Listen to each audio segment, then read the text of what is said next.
চট্টগ্রাম-৪ আসনের বিএনপির প্রার্থী আসলাম চৌধুরীর প্রার্থিতা বাতিলের রায়ের পর সীতাকুণ্ডে ঢাকা-চট্টগ্রাম মহাসড়ক অবরোধ করে বিক্ষোভ করেছে তার সমর্থকরা। এতে প্রায় ৩ ঘণ্টা সড়কের ৪০ কিলোমিটার জুড়ে দুটি লেনের সব ধরনের যানবাহন বন্ধ ছিল।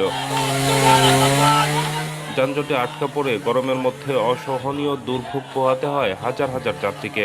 তবে পুরোপুরি যানজট নিরসন হতে এখনও সময় লাগবে বলে জানিয়েছে হাইওয়ে পুলিশ। মঙ্গলবার বিকেল ৩টার দিকে মহাসড়কের ছোট তারকার হাট এলাকায় তার অনুসারীরা মহাসড়ক অবরোধ করে বিক্ষোভ শুরু করে।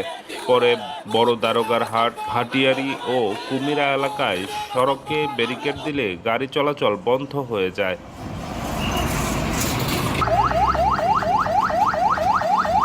জনগণ বিপুল ভোটে আমাকে নির্বাচিত করেছে। জনগণের এই বিপুল ভোটের নির্বাচনের রায়কে অ্যাপিলেট ডিভিশনের রায়ের মাধ্যমে এটা জনগণের আকাঙ্ক্ষার প্রতিফলন হয় না।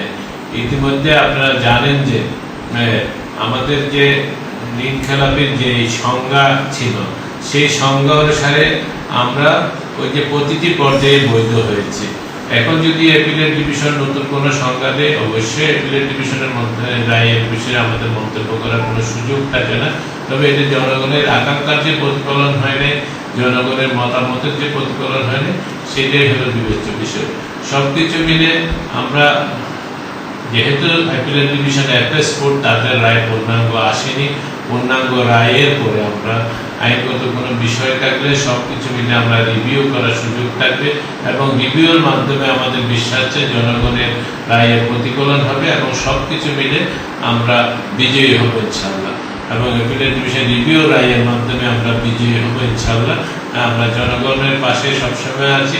বাংলাদেশ জাতীয়তাবাদী দল সবসময় জনগণের আকাঙ্ক্ষার কথা চিন্তা করে এবং বাংলাদেশের উন্নয়নের কথা চিন্তা করে আমাদের এর মাধ্যমে বোঝা যায় যে আমাদের এই বিচার বিভাগ স্বাধীন আছে এবং সবকিছু মিলে স্বাধীনভাবে কাজ পরিচালনা করছে।